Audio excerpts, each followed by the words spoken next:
Hi, my name is Emily Rosca, and I'm the Arts and Entertainment Editor here at the Loyola Phoenix. And hi, folks. I'm back. I'm Arian. I'm the Opinion Editor here.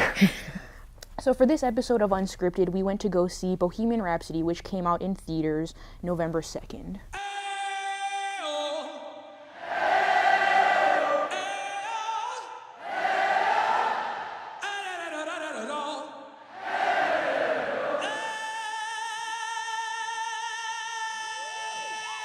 So the concert, as Emily said, the movie essentially traces Freddie Mercury's life from, I guess, what would eventually become Queen, back when they were called Smile, You're on Camera, all the way until the 1985 Live Aid concert. And what'd you think of it?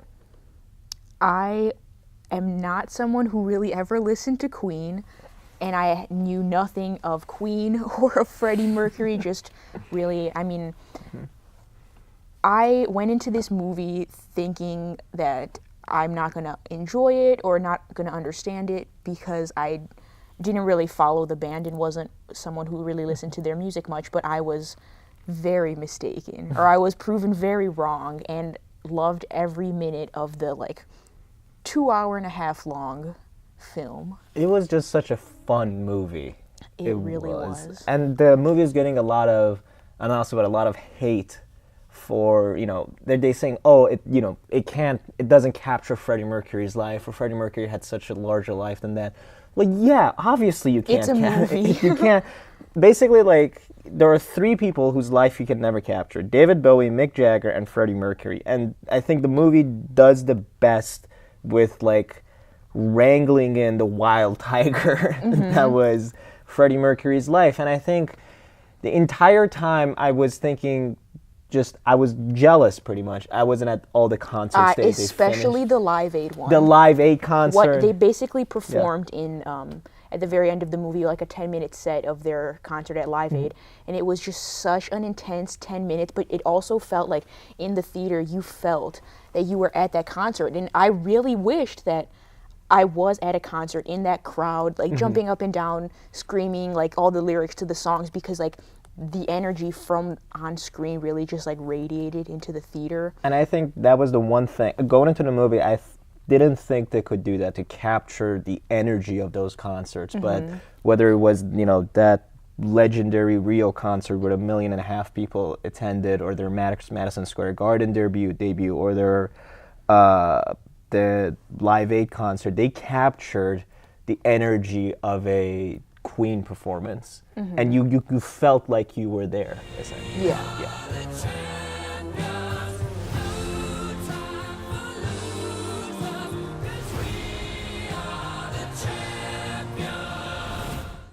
I left the theater and just listened to Queen, and just wanted to dance. Yeah. It was so good.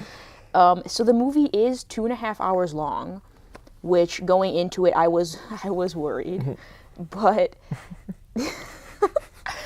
the only thing really that made you know that the movie was actually so long was the fact that your lower body just kind of went numb in the seat, sitting there for 2.5 hours. But otherwise, it went by so quickly, and it was just so well done and fluid, and it just flowed really well. Any critiques you have of the movie? Anything you thought they could have done better? I wish, so it started right where I wish that they would have focused more on Freddie's life before Queen, because I would have liked to, when the movie opens, I don't even think I was there when the movie opened. I was a couple minutes late to the theater. That's fine. But Freddie was walking out of the house, and he said to his mom oh, I'm going out, don't wait up. And then the dad, he's you're going out again, this is not the life of someone who's serious, that's not what's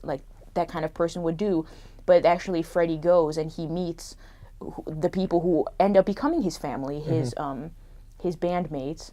And so I wish I would have liked to see what Freddie was like before meeting them, because he's just such an eccentric character, and very flamboyant in just such a wonderful way. And I would have liked to see, like, was he like that with his family? Or, like, did the band members, like, were they the ones that, like, brought that out in him? This, like, kind of a diva. Yeah, actually, that's the thing. And, you know, so many musicians like him have their work inspired by just them growing up. So maybe it could have added another dimension to the movie had they shown him, like, you know, growing up in Tanzania, getting literally chased out, you know, growing up in England, trying to blend in his eccentric lifestyle with his very conservative family. So I think, yeah, you're right. That definitely could have added a dimension to the movie. Yeah, I don't think it should have focused on it too much. Like, I mean, it would have turned into, like, a 4-hour movie. Yeah. But at least, like, I would have liked maybe just, like, 15 more minutes at the beginning, just, like, establishing that relationship with his family, because, like, you could clearly see that he has, like, some daddy issues. And not so much with his mom. Like, his mom really, not that the dad doesn't admire him, but the mom, you can see, like, openly, more openly at least, supports him. And I think I would have just liked to see a little more of, like, why that was the fact, why that was the case, that he didn't really get along with his dad before going into the his life with Queen. Yeah. And I think another thing that they could have done was maybe focused on his relationship with the press a little bit more. Because, you know, Freddie Mercury essentially had a double life. He had the life that he really tried to keep secret from the public, and then he had a stage life, and he was often working very hard to keep the press away from his personal life. And maybe it would have, like, you know, worked a little bit better had the movie would have been a little bit more improved had they added on to that. And I think just having, like, famous people having a bad relationship with the press is something that keeps happening over and over again, like Princess Diana in '97 and things like that. So maybe that could have helped a little bit more. Yeah. Well, I think the one scene where he was dealing with the press was also very telling, because they didn't care about Queen, they cared about Freddie Mercury. And not just Freddie Mercury's personal life, which was none of their business. Also, the movie doesn't really, it's not so much, I think, a biography of Queen as it is one of Freddie Mercury. Definitely. Because the film is centered around Freddie Mercury, which I guess makes sense if Freddie Mercury really, he kind of is Queen. Yeah. I mean, right? He's the one that, I mean, during that press conference, he said that, like, why do you keep only asking me questions? Like, there are 4 of us. Like, I'm not Queen. It's the rest of us. But really, like, Freddie's the one that, he made most of the decisions, and things were either his way or the highway. That's fair. But I think the movie also did a good job of kind of recognizing the fact that Queen was a band. It wasn't just Freddie Mercury. And, like, you know, people like James Deacon or Brian May, like, the people who basically, you know, anchored Freddie to reality. There was that sequence in the movie where that 2-year hiatus he had in Germany just writing his solo albums, and he said, and when he came back, he said, you know, I told them everything I wanted them to do, and they did it, and that's the problem. I never got any pushback from you guys, and I think his band, Freddie Mercury made Queen, but Queen also made Freddie Mercury. Exactly. Which is then why his solo career did not do well, because he didn't have that pushback. And I think last night after I saw the movie, I went home, I listened to Freddie Mercury's solo songs, and God, he was right. Yeah. I haven't listened to them, but I'll have to take a listen. Well, going more into his personal life, I think the film did, though, kind of just explore the more private fights, private struggles he had, especially with his ex-wife, Mary. I didn't realize that they actually got married. He proposed, and then that was it. Yeah, and they didn't show the marriage, but, like, you know, she had the ring on, and when he asked her, like, promise me one thing, promise me you'll never take it off. That was such an intense scene. I knew she was going to take it off, because, I mean, that's kind of how these things work. Right? Yeah, you can't ask someone to stay engaged to you and then just not have them. Yeah. Yep. So Mary, I think, was one of my favorite characters, if not my favorite. Definitely. And her hairstyle, first of all, I love that haircut. But second, she was just a very genuine person who clearly loved and supported Freddie, and she was like a rock for Freddie. And it was just the scene where he was in his the foyer of his mansion, and he like turned the light on, and she didn't turn it. Or no, not even that scene. The scene where after they established turning on the light and stuff, how he's like, "Would you have a drink?" And then she's like, "Yeah," and then she didn't actually have a drink, so he's like toasting to nothing. That was very heart-wrenching. And credit where credit is due. They did a really good job of just signifying his loneliness. How he felt isolated from the entire world around him.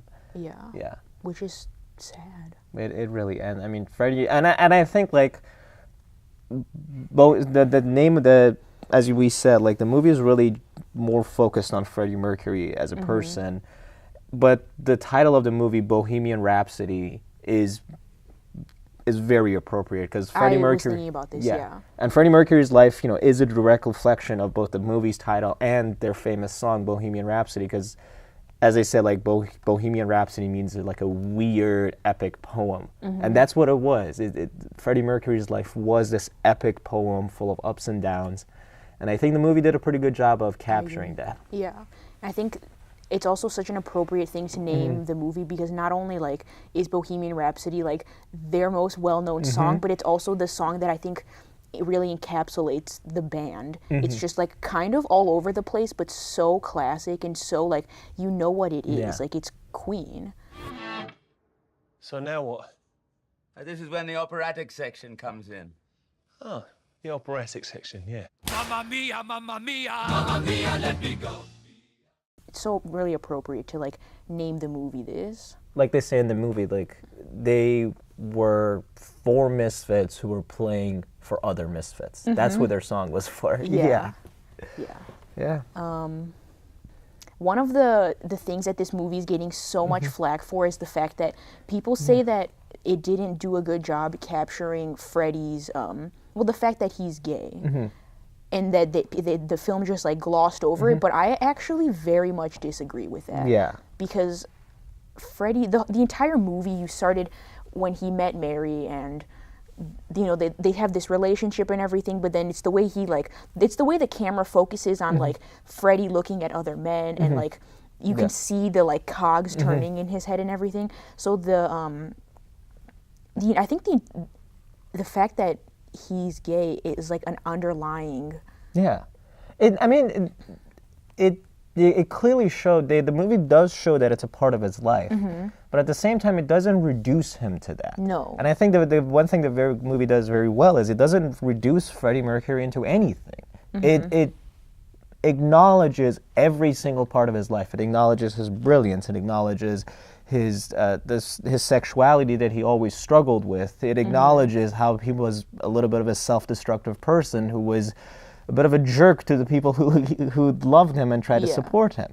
So yeah, I think it showed every facet of his life, and it didn't reduce him to any particular factor, which I really liked in this movie. Yeah, I completely agree. Yeah. One other thing I loved about this movie was the colors and the costumes, but like specifically the colors, and especially during the Live Aid concerts. Yeah. The fact that basically the entire crowd was wearing like denim, that like light wash denim, and then with all the like white t-shirts and the like blue sky and the white, just the colors in this movie really make you feel very nostalgic. It's a very like vintage feeling movie, and I really appreciated that. It captures Freddie Mercury both as someone who's like relevant, who's timeless, but also someone who's perfect for his time. Yeah. Yeah. So, you can't have Freddie Mercury without all the weird spandex that he wore. Oh, I know, and those costumes, I mean, those outfits. It was literally the, like a recreation of him being on stage. So yeah. But it's just incredible what like music can do, like the power of music, because I think Queen, they were great performers, and especially Freddie, they really knew how to engage a crowd and how to get them involved and make them feel as if they're a part of the band, which was their goal with We Will Rock You, with the foot stomping and the clapping and everything. And so I think that's another element that they did really well in like capturing in this film, is like making you feel as if you were part of that crowd. And it just goes to show like they just did a good job in this movie recreating the feeling that Queen gives you when you listen to them, and it just amazes me like really what music can do and how it just brings together like 1.5 million people like with that concert in Rio, and the fact that they did that. And literally just, I mean, it in one way, like you said earlier, it puts you in the audience. On another way, though, it also puts you on stage with when he said, like, I just 1.5 million people sang this song I wrote back to me. Yeah, so. When I was also like, because when he was saying that to Mary, and it was a song that he wrote for her, and it was just devastating, because like right after that they broke up. They broke up. Because, I mean, you thought that it would be like, oh, I'm writing this for you because or like he was telling her because like he loved her, but I mean, and not that he didn't, but Yeah. then their relationship ended. Oh, God. Another thing I think the movie did really well is deal with, I guess, one of the things that Freddie Mercury is most well known for is the fact that he got AIDS in the mid-'80s. And the movie captures it perfectly, you know, near the end when he says, I don't want to be their poster boy or their cautionary tale. I'm going to decide what I want to be. And that was the epitome of Freddie Mercury. He, regardless of what the world wanted him to be, regardless of what the press or anyone else wanted him to be, he crafted his own image. He crafted his own legacy. I mean, he did what he wanted, and I think that's such an inspiring message in like today's day and age, where I think a lot of people do struggle with that and just being like 100% like unapologetically themselves. Yeah. So I think that scene really It captured it. Yes. He said, to hell with everyone who disagrees with what I should be. I'm going to decide what I want to be, regardless of what's happening, regardless of the fact that the press is constantly looking into my personal life, regardless of the fact that I have this fatal disease. I'm going to decide what I want to be. Yeah. And then they put on a great concert. They put on a and really great concert. the rest is history. Okay. What would you give this movie out of 5? I'm going to give it a 5. It was fun, man. I really, really liked it. And I think Rami Malek killed it as Freddie Mercury. It captured their energy. It put you in the audience as much as it could. And the entire time I was thinking, why wasn't I at those shows? Yep. You weren't born. I don't care. Time travel. I think I would give it a 4.5 out of 5. Okay. For the same reasons, except my one qualm, like I talked about earlier, I just wish they would have focused a little more on Freddie's background before Queen.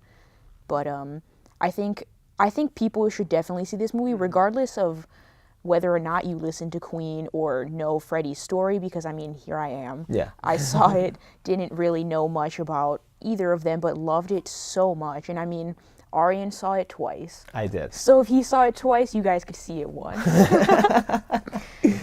All right, that was Unscripted. Thank you guys so much for watching, and we'll see you next time. Bye. Adios.